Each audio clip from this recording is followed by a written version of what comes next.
Okay, let's think about this for a second. What if the device you're holding right now, your phone, maybe your watch, or even that summer thermostat back home, what if it became a secret back door? Mm-hmm. Silently just siphoning off your most sensitive data, or maybe even worse, putting critical infrastructure like power grids at Yeah, risk. it sounds like something out of a movie, right? Like a thriller. Exactly. But these aren't just, hypothetical scenarios anymore. They're daily realities in cybersecurity. They really are. And the numbers back that up. I saw a stat, something like 5.4 million global mobile cyber attacks every month. That was back in December 2023. Wow. 5.4 million a month. Yeah, and apparently that was a huge jump, like 147% increase from the year Yeah. before. It's accelerating fast. So our personal devices are right there on the front lines. Mm. Okay, let's unpack this a bit. Okay. In this deep dive, we want to cut through some of the noise and really explore a critical area of network and systems security, Right. one that I think is often underestimated. The world of mobile and embedded devices. And look, this isn't just theory from a textbook. No, definitely not. This is practical, hands-on knowledge that, frankly, will shape your career, especially in an industry that's desperately crying out for skilled professionals. Absolutely. So we're going to cover securing mobile devices, understanding the unique challenges of embedded systems, those little hidden computers, and crucially, how to build security right into applications from the very beginning. Yeah. Baking it in, not bolting it on later. Exactly. So for those of you in BCIS 4345 at Tarleton State, or maybe you're aspiring to jump into MIS, CIS, IT fields this deep dive, it's going to arm you with key insights from your CompTIA Security Plus guide. But we're expanding on that, right? With real-world examples, looking at career paths. Yep, career paths right here in the DFW Tech Nexus. Great. Okay, before we get too far in, quick favor. Okay. If you're finding this useful, whether for your studies or your career path, Yeah, let us know. hit that like button, subscribe to the deep dive, maybe share it with a classmate or a colleague you think might benefit. Definitely. You don't want to miss some of the tips coming up. Right. And remember, all the extra resources, links, all that stuff we mentioned, it's all down in the description below. Cool. All right. Part 1. Securing your mobile world beyond the screen. Okay. It's kind of wild when you stop and think about the sheer computing power we carry around in our pockets now. Oh, yeah. Supercomputers, basically. But do we really think about the vulnerabilities that come with that convenience? I mean, let's start with just the variety of things we even mean when we say mobile devices. It's way more than just phones. It really is. The definition has exploded. It's not just smartphones and tablets. Think about wearables, smartwatches, fitness trackers. Collecting all that health data. Exactly. Really personal stuff. And then you've got portable computers, laptops. They're mobile too, right? Is that okay? And they share a lot of the same risks just by being portable. And each one connects differently. Wi-Fi, Bluetooth, cellular. Each connection method is, well, it's another potential door for attackers. So different devices, different connection methods. It sounds like a complex security puzzle. It is. And that means a sort of one-size-fits-all security approach just doesn't work anymore. Makes sense. So how do organizations like companies deal with this? How do they manage all these different devices coming onto their networks? Ah, yeah, the enterprise side. That's a whole other layer of complexity. Yeah. Organizations generally use a few different models. You've probably heard of BYOD. Bring your own device. Yes. Right. Employees use their personal phones, tablets, whatever, for work. Super flexible for the user. But a headache for IT. A major headache. Yeah. Because personal data and corporate data get mixed up on a device the company doesn't fully control. Huge security challenge. Okay, what else? Then there's CYOD, choose your own device. It's sort of a middle ground. The company offers a list of approved devices employees can pick from. They might pay for it, but the company usually holds the contract. Gives IT a bit more control than BYOD. A limited menu, basically. Kinda, yeah. And the third main one is COPE, corporate owned, personally enabled. Here, the company owns the device, gives it to the employee, but allows some personal use. So the company has the most control there. Exactly. They can enforce policies, install security software much easier. But look, while all these models aim for flexibility and productivity, they all introduce security challenges. BYOD is probably the trickiest, just because of that data mingling on potentially unmanaged devices. Gotcha. So for our BCIS 40 Orchard 345 students, understanding these models fits right into that whole implementation and maintenance part of network security, right? Deciding how to integrate these things safely. Precisely. It's a core strategic decision for any organization today. So it's not just the tech, it's how we use it, how companies manage it. Which leads me back to the threats. What are the main ways these powerful little devices actually become liabilities? You mentioned some leverage, human nature, others exploit technical stuff? That's a great way to put it. And it raises a big question. Hmm. Are we really preparing people, the users, for the sneaky tactics cybercriminals use? Because a lot of these threats are, frankly, dangerously common and depressingly effective. They prey on human psychology or known system weaknesses. Okay, let's break those down. Where do we start? Human-centric stuff. Yeah, let's start there. First up, the big one. Social engineering. Ah, the art of deception. Pretty much. It relies on tricking people into giving up information or doing something that helps the attacker. Mm. The most famous form is phishing. You get that email, looks legit, maybe from your bank or HR. Yeah, asking you to click a link or download something or verify your password. Exactly. And people fall for it. IBM found phishing was the second most common cause of breaches, 16% of them, and the most expensive one, costing companies nearly $5 million on average per breach. Wow. That Uber breach comes to mind. Didn't an employee get tricked by someone pretending to be IT? That's the report, yeah. Gave up a password. Yeah. And it's not just email. You've got smishing. That's phishing via SMS text messages. I get those all the time. Your account is suspended. Yep. And phishing, voice phishing over the phone, the solution. Well, training helps. Awareness is key. But you need layers of security because, let's be honest, people will make mistakes. Okay, so phishing is still huge. If training is important, what's like one practical thing someone listening can do right now to spot a really sophisticated phishing attempt? One that doesn't have obvious typos or weird logos. That's a good question. The single best immediate defense is probably verify through an independent channel. Don't click the link in the email. Don't call the number in the text. Basically, yeah, open your browser, type in the official website, address yourself. Or call the company using a phone number you know is legitimate, maybe from their official site or a statement you have. That little pause, that independent check, it foils most phishing attempts. That's a great tip. Independent verification. Okay, sticking with human nature. Bad password hygiene. It's like the oldest problem in the book. It really is. Weak passwords, reused passwords. It's an open door. But let's be real. We have dozens, maybe hundreds of online accounts now. Is expecting everyone to have a unique, super strong password for everything, even realistic.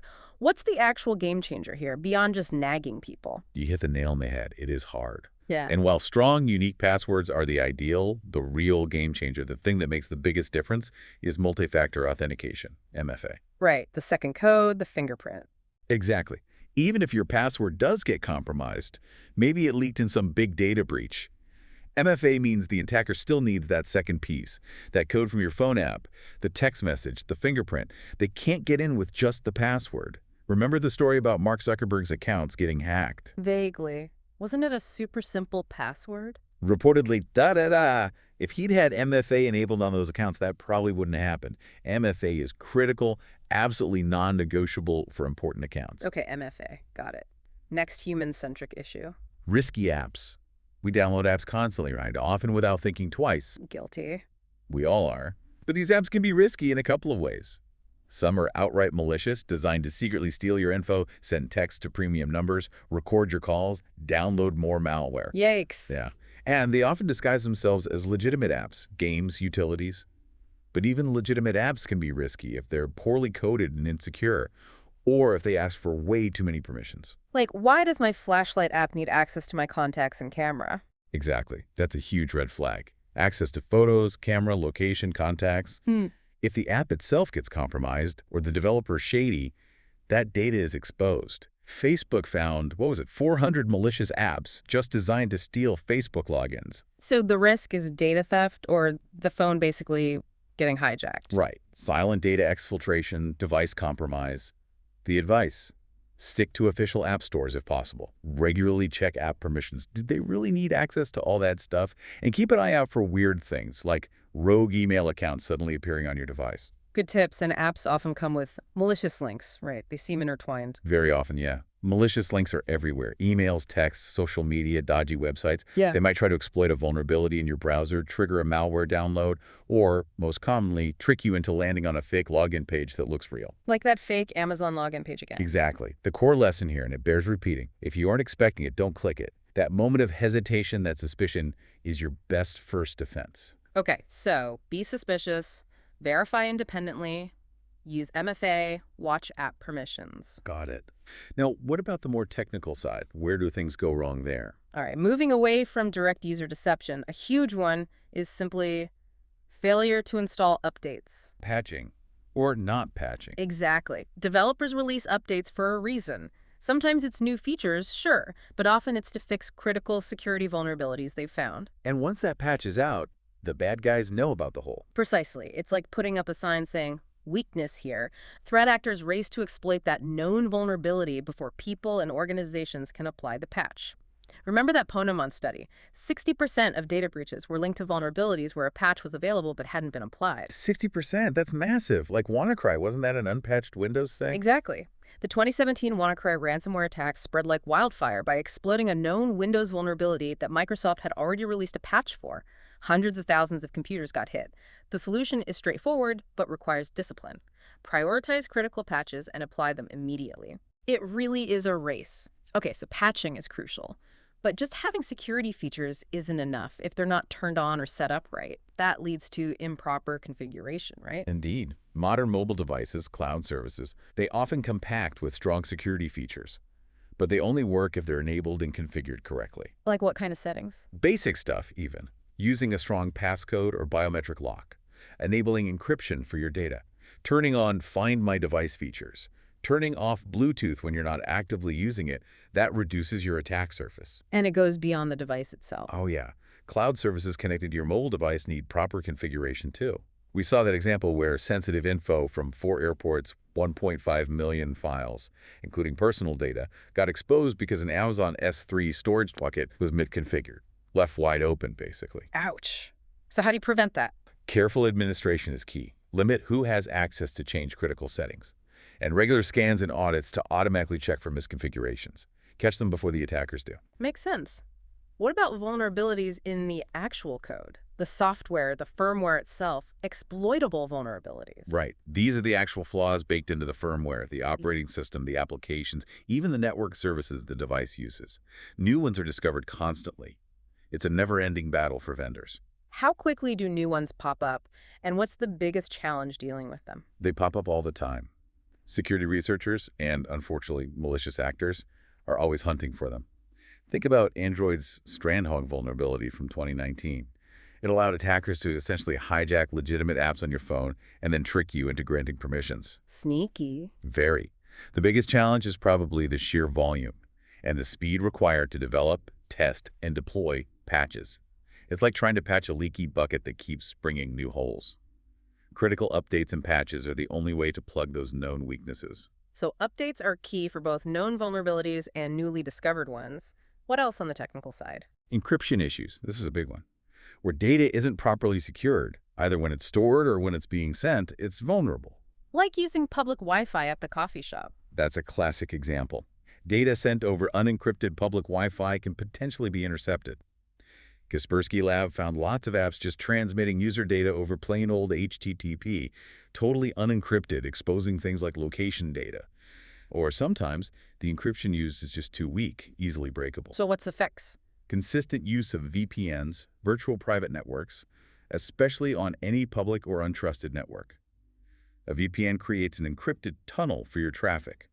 And using strong password managers is also key here, as they store your credentials securely in an encrypted vault so you're not tempted to reuse weak passwords. Okay, VPNs on public Wi-Fi. Strong password managers. Got it. Now let's shift focus a bit. What about network and physical vulnerabilities? Good point. The very portability of mobile devices makes them vulnerable in physical ways, too. The most obvious is lost or stolen devices. Yeah, happens all the time. Left in a taxi, snatched from a bag. Exactly. And if that device contains sensitive corporate data, or even just access to corporate systems, it's a major security incident. Remember that case with Copland Health Systems? An employee's laptop was stolen from their car. Oh, yeah, you mentioned that. The data wasn't encrypted. The hard drive data wasn't encrypted, no. Even though they might have had other security controls, that one lapse exposed personal and financial info for 43,000 patients. SSNs, addresses, everything. Devastating. So the solutions are? Strong passcodes or biometrics, obviously. Yep. Enabling remote wipe capabilities, so you can erase the data if it's lost.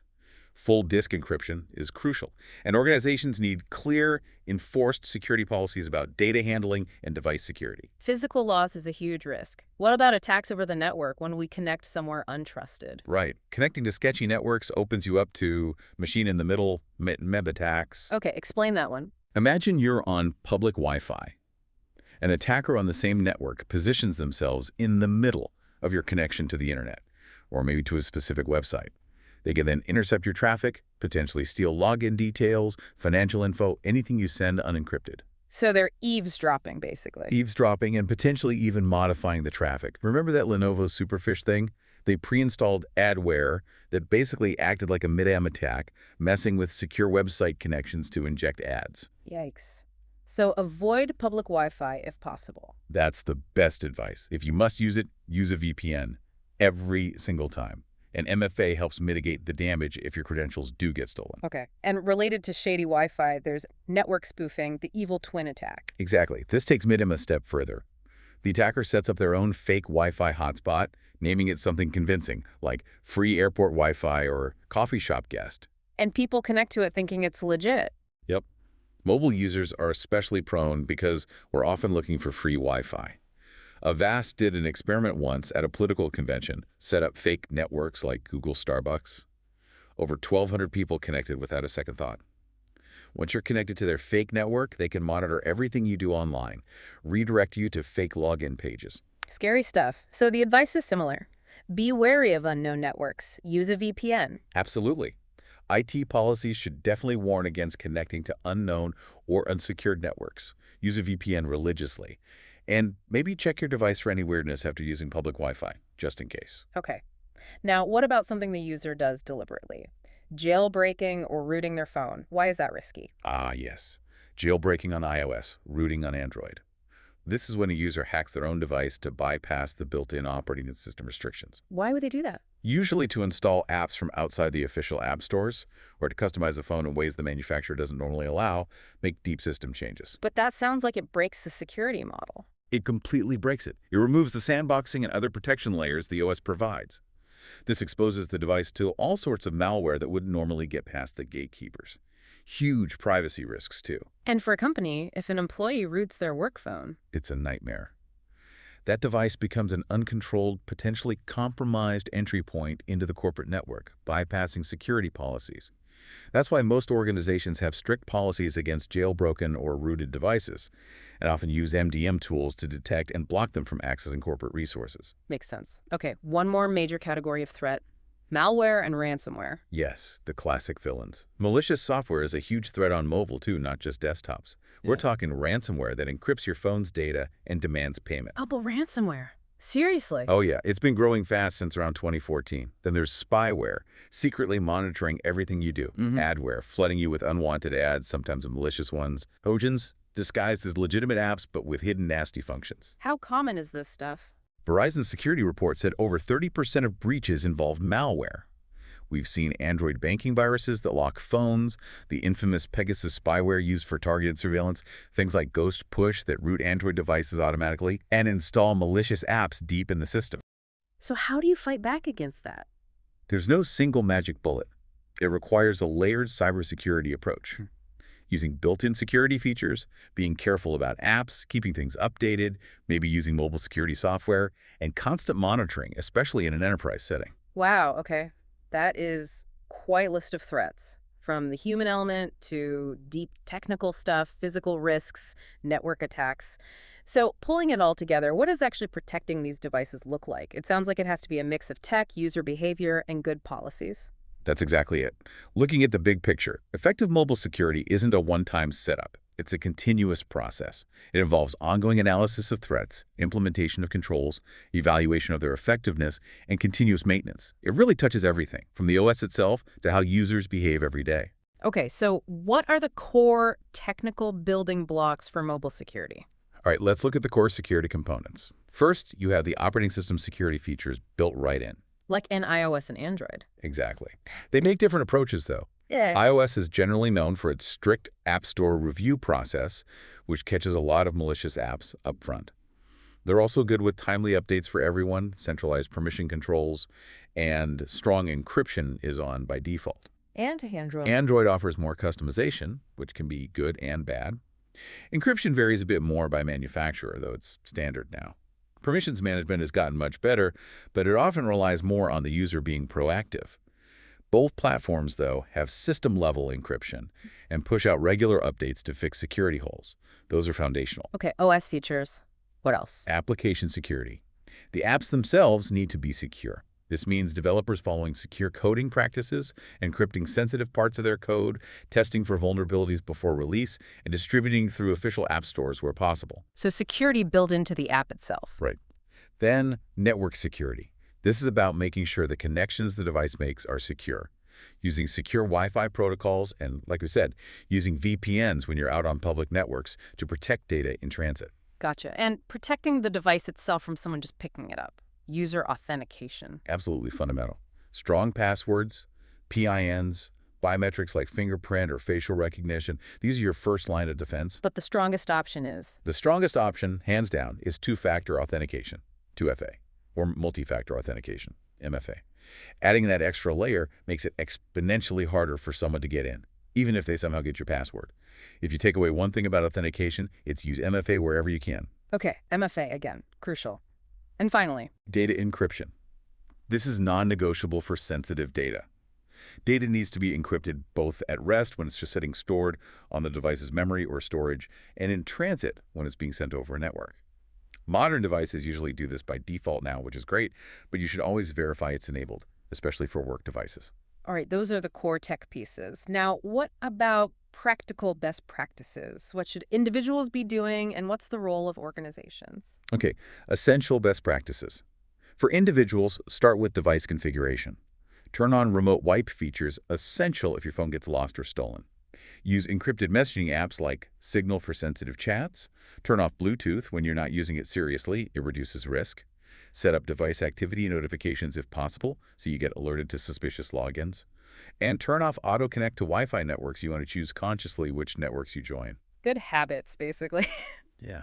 And general caution. Be skeptical of suspicious links or requests.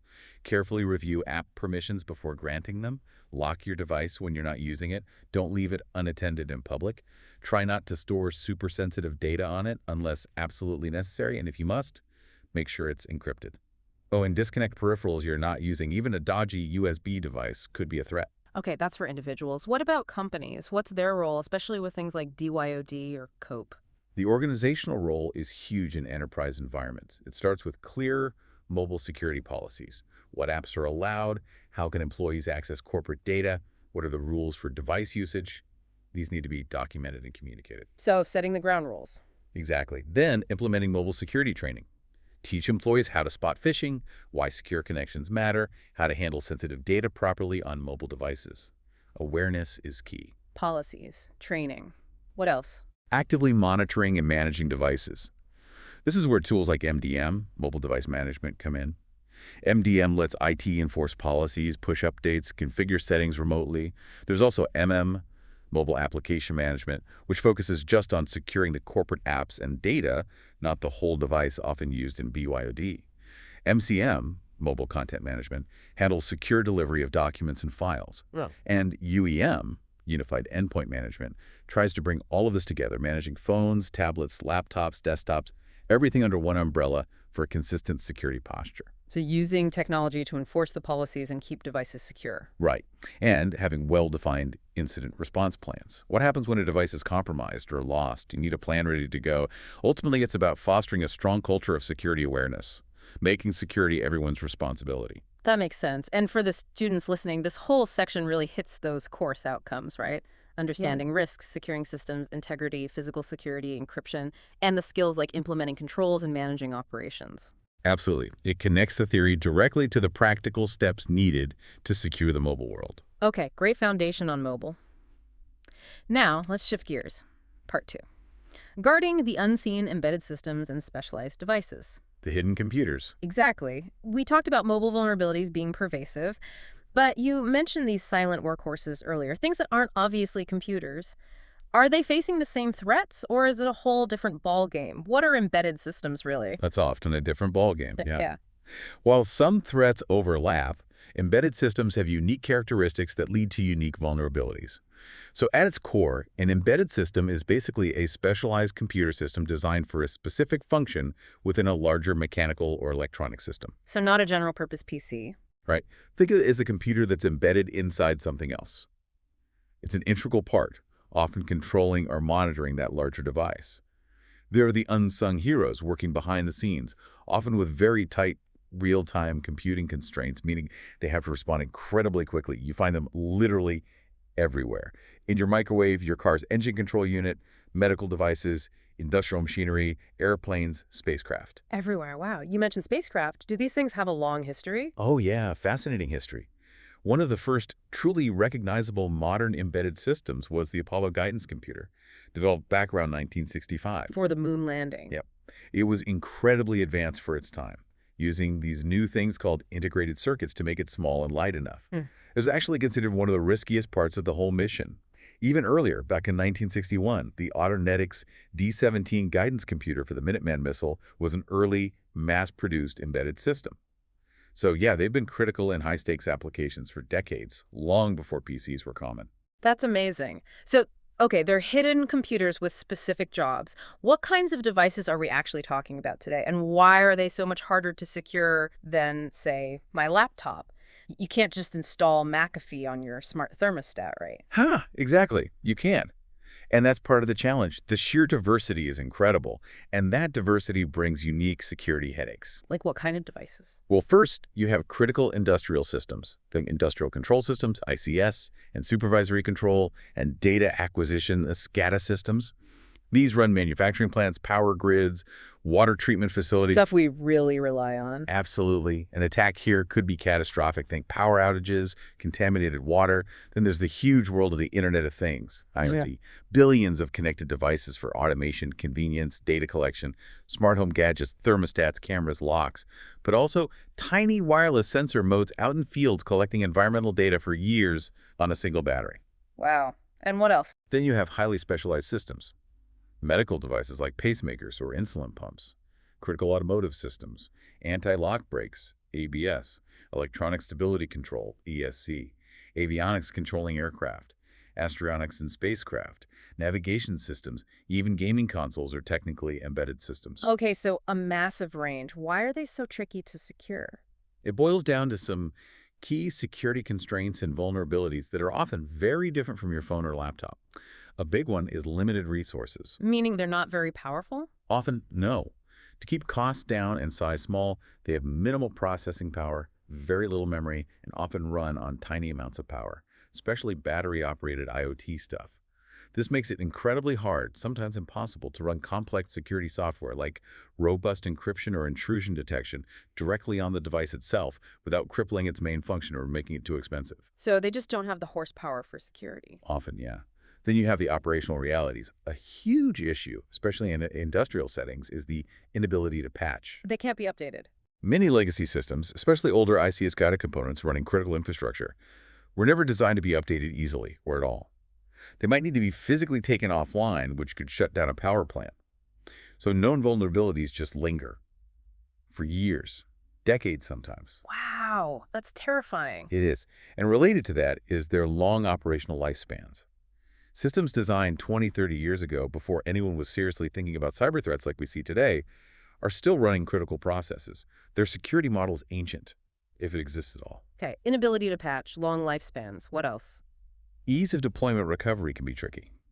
Sometimes devices are rolled out so quickly that proper security hardening gets skipped. And if a simple sensor gets compromised, it might not have a way to easily recover or signal for help, potentially feeding bad data into the system. Also, resilience and responsiveness. Adding security checks takes processing time. For a system that needs to react instantly, like a car's airbag controller or a medical device, adding that security latency might be unacceptable, even dangerous. So security might actually interfere with the core function. In some cases, yes. And finally, never underestimate economic factors. There's huge pressure to make these devices, especially consumer IoT things, as cheap as possible. Security adds cost development time, more powerful hardware, so it often gets cut or minimized. So resource limits, can't patch, Old tech, responsiveness issues, and cost cutting. That's a tough mix. It really is. And for BCIS 4345, this really highlights those computer-related risks and the importance of the analysis phase, especially when dealing with these non-traditional systems. You have to understand the unique constraints. So how do you secure these things, especially the critical ones like ICS and SCADA? Hardening these systems is crucial, but it looks different. You use techniques like network segmentation, physically or logically, separating the critical operational technology, OT network, from the regular IT network. Strict access controls who can physically touch the equipment, who can log in remotely. Strong physical security for control rooms and devices. Sometimes things like data diodes, which only allow data to flow one way out of the critical network, preventing external commands from getting in. Interesting. And are there regulations? Oh, yes. Compliance with standards like the NIST cybersecurity framework, or, depending on the data, GDPR is vital. These provide guidelines and requirements for securing systems and protecting data, especially important given how critical or sensitive the operations and data involved can be. Okay, that gives us a good picture of the embedded world. Now let's pivot again. Part 3, building security and application security. Right, the software itself. We've talked about securing the devices mobile and embedded, but what about the actual software, the apps running on them? I saw a statistic, something like over 75% of applications have at least one flaw, and like 61% have high or critical vulnerabilities. That's staggering. It is sobering, Yeah. and it really drives home the question, are we building software securely from the start, or are we just constantly patching holes after the fact? Application security isn't optional anymore. Why does secure coding matter so much now? Well, obviously, to prevent data breaches and protect user privacy, that's huge. But it's also about meeting those regulatory standards. We mentioned GDPR, IPA for healthcare, PCI DSS for payments. Failing to handle data securely can lead to massive fines and legal trouble. And honestly, building security in from the beginning is almost always cheaper in the long run than dealing with the fallout from a breach. The detection costs, remediation, reputational damage, it adds up fast. Identifying a breach can take months. So the biggest takeaway for anyone learning to code today is Security isn't just a feature you add later. It's a fundamental requirement of good software engineering. It has to be part of the process from day one. And this ties directly into the course concepts of integrity and implementation of data systems and the evaluation needed to make sure they're secure. Okay, so how do developers actually make that shift from just building features to building secure features? It sounds like it needs to be baked into the whole process. Absolutely. It requires integrating security thinking into every single phase of the development lifecycle, not just a final check before launch. So what does that look like in practice? It starts with general concepts, things like threat modeling thinking, like an attacker early in the design phase. What are the potential threats to this application? Where are the weak points? And developers need to follow secure coding principles consistently. Okay, threat modeling, secure principles. What about integrating it into the workflow? I hear a lot about SecDevOps. Yes, SecDevOps, or sometimes DevSecOps, is a huge part of the answer. It's about breaking down the silos between development, security, and operations teams, making security a shared responsibility. How does that work? Often, it involves automating security tasks within the existing development pipelines, using tools that automatically scan code for vulnerabilities as it's written, or run security tests as part of the build process, what's called the CI/CD pipeline, continuous integration, continuous deployment.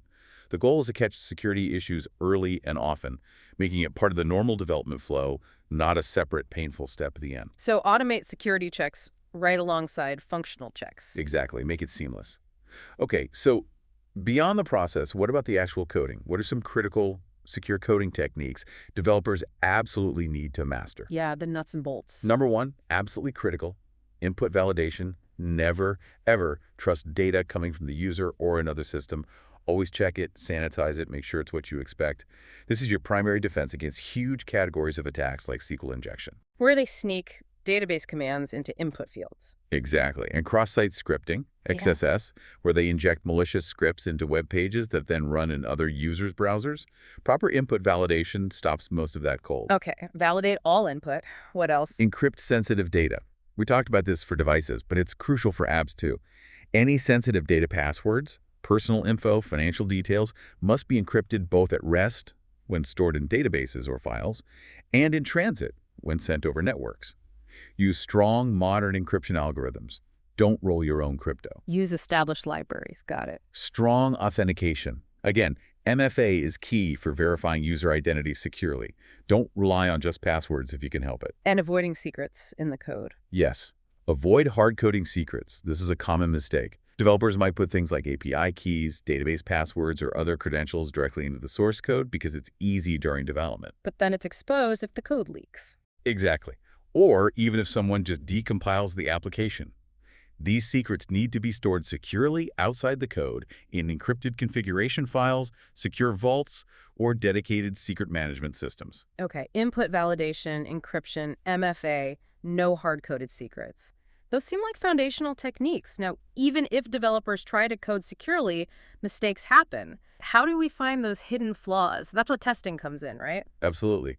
Rigorous testing is essential, and there are different ways to approach it, each finding different kinds of problems. This really ties into the analysis and evaluation parts of security. What are the main types of code testing for security? Well, you've got static code analysis, often called SAST, static application security testing. This involves using automated tools to scan the application's source code without actually running it. Like a spell checker for security bugs? That's a great analogy. It looks for known vulnerability patterns, bad coding practices, potential errors. Many development environments can integrate SAS tools right into the workflow, giving feedback as the developer codes. Okay, that's static. What about testing the running application? That's dynamic code analysis, or DAST, dynamic application security testing. Here, you're testing the application while it's running. Tools or testers will throw inputs at it, interact with it like a user or an attacker would, and observe its behavior to find vulnerabilities. So SAS looks at the blueprint, DAST tries to break into the running building. Exactly. DAST is great at finding issues that only appear during runtime, like how the application handles certain types of requests or manages user sessions. What else? Are automated tools enough? Not always. That's why manual code review is still really important. This is where experienced developers or security experts actually read through the source code, looking for complex vulnerabilities, logic flaws, or subtle issues that automated tools might miss. Especially business logic errors, things automated tools often can't understand. Having multiple sets of human eyes on critical code is invaluable. So a combination is best: static, dynamic, and manual review. Definitely. Combining these approaches gives you the most comprehensive coverage. And remember, this relates directly to the core skills of conducting assessments and understanding future trends in secure development. Okay, code testing is vital. But then we get into more active adversarial testing, putting the systems through their paces like a real attacker would. This is where ethical hacking really shines, right? That's exactly right. We've reviewed the code. Now let's see if we can actually break the deployed system. The fundamental question here is, how do we find and fix those security holes before the actual bad actors do? Security testing is about systematically probing for weaknesses. So what are the main types of this more active security testing? Okay, let's break down the core security testing types. First, you often start with vulnerability scanning. This is usually an automated process using tools to scan networks, servers, or applications for known vulnerabilities based on a database of signatures. It's good for finding the low-hanging fruit, the common misconfigurations, or missing patches. Quick check for known problems. Right. Then you have penetration testing, or pen testing. This is much more involved. It's a simulated hack under controlled conditions. Ethical hackers actively try to exploit vulnerabilities to see how far they can get. So vulnerability scanning finds the door, pen testing tries to kick it down. Good way to put it. Pen testing follows a methodology. Usually starts with pre-engagement, defining the goals, what's in scope, what's off limits. Then information gathering, finding out everything possible about the target, followed by discovery, actively scanning for systems and open ports. Then vulnerability analysis, figuring out which potential weaknesses are actually exploitable and how severe they are. The core is exploitation, actually trying to gain access. And post-exploitation, seeing what you can do once you're in escalate privileges, move laterally. Finally, reporting the findings and recommendations, and often remediation and rescan to verify fixes. Sounds thorough. Are there different kinds of pen tests? Yep. Black box testing means the pen testers have zero prior knowledge, just like a real external attacker. Gray box means they have some limited knowledge, maybe user-level accounts. And white box means they have full access, network diagrams, source code, admin credentials. White box testing, especially for mobile apps, can be very effective because you can analyze the code alongside the behavior. Okay, scanning, pen testing, what else? There's risk assessment. This is less about finding every single flaw and more about identifying the critical assets and the most significant risks to those assets. It involves identifying assets, assessing the likelihood and impact of threats against them, planning mitigations, and implementing preventative measures It's more strategic. focused on business impact. Right. A security audit is often more formal and comprehensive. It might combine vulnerability scanning and manual pen testing, but usually with a focus on verifying compliance against specific standards or regulations. It results in detailed reports, remediation guidance, and sometimes even a certification. Like checking against a formal checklist. Kind of. And finally, a security posture assessment is a really holistic view. It tries to evaluate the overall health and resilience of an entire network or organization's security. It might use elements of all the other types of testing to give senior management a clear picture of their overall risk level. Okay, that covers the general types. How does this apply specifically to mobile apps? Pen testing a mobile app must be different from pen testing a website, right? It definitely has its own unique challenges and focus areas. The purpose of mobile app pen testing is to assess security by simulating attacks, specifically targeting things like the app's backend APIs, its authentication and authorization mechanisms, how it uses the device's file system and permissions, how it communicates with other apps, inter-process communication, and especially how it handles data storage both locally on the device and in the cloud. So focusing on the mobile-specific attack surface, are there standard methods for this? Yes, the OWASP methodologies are crucial here. OWASP, the Open Web Application Security Project, has specific projects for mobile. The OWASP Mobile Top 10 lists the most critical mobile security risks. The latest list, 2024, includes things like M1, improper credential usage, basically handling logins insecurely, and M9, insecure data storage, leaving sensitive data unprotected on the phone itself. So that list tells pen testers what to look for first. Exactly, it's a priority list. Then there's the OWASP Mobile Application Security Testing Guide, MSTG, which provides really detailed step-by-step methodologies and checklists for how to test for these vulnerabilities. And the OWASP Mobile Application Security Verification Standard, MASVS, defines different levels of security controls that apps should meet. These OWASP resources are the gold standard for mobile app security testing. What are some common bugs they find in mobile apps? A lot of common vulnerabilities revolve around data. Insecure data storage is huge, storing sensitive info unencrypted in files, logs, or databases on the phone. Insecure communication, sending data without proper encryption, like over HTTP. Insecure platform usage, misusing OS features like the keychain or Android intents. Insecure APIs, backend APIs that leak data or allow unauthorized actions. Vulnerabilities in deep links that allow bypassing security controls. Issues with content providers on Android exposing data between apps. And insecure intents that can leak info or allow malicious actions. Sounds like lots of places things can go wrong. What kind of tools do mobile pen testers use? They use a whole range of specialized tools. You need emulators like Android Studio's built-in emulator, Genemotion, or Corellium for iOS to run and analyze apps in a controlled environment. For analyzing network traffic, Burp Suite is indispensable, just like for web apps, often configured with the emulator. Postman is great for testing APIs directly. For static and dynamic analysis of the app code itself, tools like MobSF, Mobile Security Framework, or Oversecured are popular. And for really deep dives, you use reverse engineering tools and decompilers like Hopper, Ghidra, JADX, or JDG. Allow for binary instrumentation, modifying the app's behavior in real time to test things. Wow, quite the toolkit. How long does a mobile pen test usually take? It really varies. The duration depends heavily on the app's complexity. A simple app might take a week. A moderately complex one, maybe 2-3 weeks. A large, complex enterprise app with lots of features, back-end integrations, payment processing, that could easily be 3 weeks or more. Factors like the app's size, how mature its existing security is, how many third-party services it connects to, and any specific compliance requirements all influence the time needed. Okay, that makes sense. And again, for the students, this practical, ethical hacking context really brings to life those concepts of risk analysis, security best practices, and the skills needed for assessments and incident monitoring. Absolutely. It shows how the theoretical knowledge gets applied in the real world to find and fix vulnerabilities. All right, fantastic detail on securing apps. Let's switch gears one last time. Part 4, your future in cybersecurity, the DFW Nexus. Connecting it all back to careers. Exactly. We've covered a ton of technical ground, mobile, embedded apps. Why should this matter right now to someone listening, especially if they're looking to launch or grow an IT or infosystems career right here in the Dallas-Fort Worth area. Okay, let's zoom out to the local picture. The DFW Metroplex isn't just a tech hub. It's a top-tier national tech epicenter. Seriously. It's ranked, what, fourth highest in the entire U.S. for tech job openings. Fourth, wow. Yeah, and they're projecting over 20,000 new tech jobs here by the end of 2025. The tech sector overall is growing about 4% annually here, but IT-specific jobs saw like a 15% year-over-year jump in 2024. So it's not just growing, it's booming. It really is. This isn't just a place to find a job. It's a place where you can build a career, progress quickly.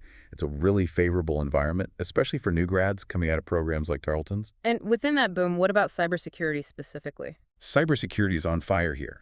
The demand is huge. Projections show over 12,000 cybersecurity job openings expected in DFW alone for 2024. Nationally, the Bureau of Labor Statistics projects cybersecurity jobs to grow by a staggering 32% between 2022 and 2032. That's insanely fast growth. 32%. Where is that demand coming from locally? A lot of it is driven by the key industries that are big here in DFW. Aerospace and defense, healthcare, finance. Think about it. Lockheed Martin, Bell, major hospitals and healthcare systems, big banks and financial services firms like Charles Schwab, Wells Fargo, Capital One. Toyota's North American HQ is here. Deloitte has a huge presence. All these sectors handle incredibly sensitive data and rely on critical systems, driving a massive need for cybersecurity talent. That is fantastic news for graduates from the Dr. Sam Pack College of Business. The curriculum is clearly aligned with these needs. So let's connect the dots. How do the specific skills we talked about today, mobile security, embedded systems, application security, translate directly into career paths here in DFW? Yeah, this is where it gets really exciting because the alignment is so direct. The stuff we covered in this deep dive maps perfectly onto specialized high-growth career trajectories. Okay, let's take the first one. Application security and DevSecOps. Right. This directly uses the concepts from Part 3. If you enjoyed learning about secure coding, testing, integrating security into development pipelines, then roles like Application Security Engineer or DevSecOps Engineer are perfect fits. Who's hiring for those roles here? Lots of companies. We see postings from Lockheed Martin, Charles Schwab, Deloitte, Toyota, Vistra Energy, among others. These roles are all about building security in from the start. Okay, cool. What about the silent guardians, the embedded systems folks? Yeah, for those intrigued by securing ICS, SCADA, IoT, the stuff we covered in Part 2, the target roles here are more specialized. SCADA Security Analyst, IoT Security Specialist, or maybe an ICSOT, Operational Technology Security Consultant. What skills are key there? Really understanding the unique constraints of those systems, the resource limitations, the patching challenges, the real-time needs, and applying security principles within those constraints to protect critical infrastructure. Lockheed Martin is a big player here, hiring embedded systems security engineers. Even municipalities like the city of Garland hire senior cybersecurity analysts specifically needing SCADA expertise. Interesting. Okay, third path. What about students maybe coming from the BBA in MIS or the BIA's IT programs? Maybe less deep coding, more business focus. Great question. There's a huge need there, too, connecting the technical side with business needs. This path leverages the content on enterprise mobile deployment, BYOD, etc., security policies, risk management, and compliance. Think information security analyst, information security manager, or GRC analyst, that's governance, risk, and compliance. What do they do? They focus on developing and enforcing security policies, managing risks across the organization, ensuring compliance with regulations like NIST or GDPR, handling incident response coordination, communicating security issues to management. It blends technical understanding with business process and communication skills. Wells Fargo hires for roles like lead cloud access security management, InfoSec analyst, Motorola, Linner Home Builders, Deloitte, lots of opportunities. One quick clarification, though. Sometimes you see jobs listed as mobile security, but they're not tech jobs. Right, good point. Some physical security companies might advertise mobile security roles, but that usually means a security guard who patrols in a vehicle. Totally different field. Always read the job description carefully. Good tip. Okay, exciting roles, lots of demand. Let's talk money. Are the salaries competitive here in DFW for these kinds of roles? Oh, absolutely. DFW salaries are very competitive, reflecting the high demand. Let me pull some ballpark averages. A DevSecOps engineer in DFW averages around $115,830, but the top 25%, 75th percentile, are making closer to $148,000. Application Security Engineer averages around $97,181, with the 75th percentile over $118,000. That specialized SCADA Analyst role averages about $104,798, top end near $128,000. A General Security Analyst averages around $106,178, top quartile hitting $128,600. So strong six-figure potential across the board. What about advanced degrees? Does a master's make a difference? It makes a significant difference. Looking at master's level cyber roles in DFW, the average jumps to $131,530, with the 75th percentile again around $148,400. So while bachelor's gets you in the door and to great jobs, an MS degree clearly provides a substantial salary premium and often accelerates you towards senior and leadership roles much faster. It is a strategic investment. That's really clear. So how should students tailor their path based on their degree? Okay, strategic pathways. For BBA and MAS and BSIS and IT grads, really leverage that business acumen. Target those GRC analysts, business systems analysts, or broader information security analyst roles where communication, policy, and risk management are key.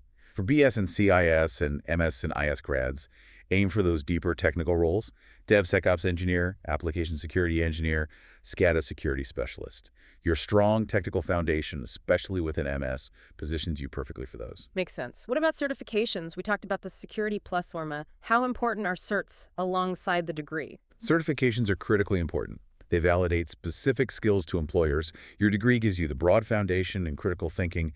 Certs prove you know how to do specific things. So which ones matter most? Foundational. The CompTIA Security Plus is huge. It directly covers so much of what we discussed today, and it's highly valued by employers, especially for entry to mid-level roles. It's often a baseline requirement. Okay, Security Plus is table stakes. What's next? Advanced. For moving into management or more senior technical roles, look at CISSP, Certified Information Systems Security Professional. That's the big one for management. CSM, Certified Information Security Manager, is also management-focused. CEH, Certified Ethical Hacker, is great for demonstrating offensive security skills. And for those specialized areas? Specialized. If you're into the industrial side, the GIAC Industrial Control Systems Security, GICSP, is the gold standard. Cloud. With everything moving to the cloud, certs from AWS, Azure, or Google Cloud focused on security are incredibly valuable.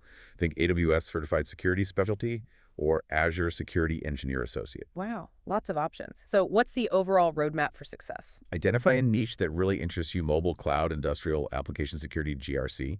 Gain practical, hands-on experience labs in your courses. Build a home lab, contribute to open source projects, get internships. Experience is king. Then validate those skills with the right certifications for your chosen path. Degree plus experience plus certifications, a powerful combination in this market. Fantastic advice. And again, this whole section hits those future trends, governance, risk analysis, knowledge areas, and emphasizes the skills needed for real career growth. Exactly. It connects the classroom to the C-suite, potentially. Okay, let's wrap this up. We've covered a massive amount of ground. We really have. So, reflecting on this deep dive, what are the main takeaways? We've really unpacked the critical importance of security for mobile devices, for those hidden embedded systems, and for the applications running everywhere.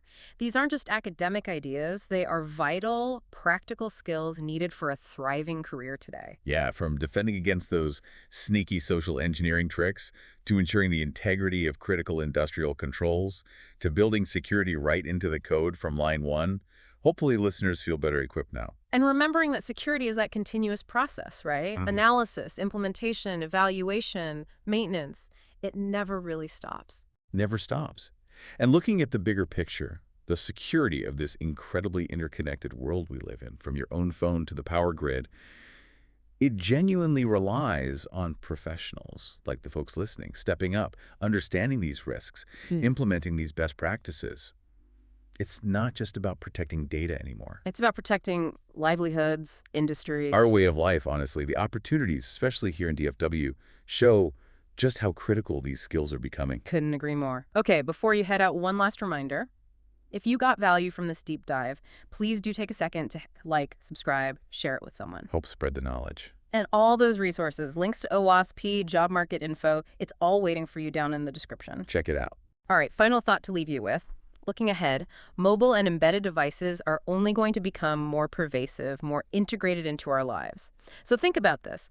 What specific area of security we touched on today truly excites you the most for future exploration? Where do you see yourself making a difference? How will you contribute to building a more resilient and secure digital world? Stay connected, stay secure. Until Hmm. next time, keep your network strong, your data protected, and your curiosity alive.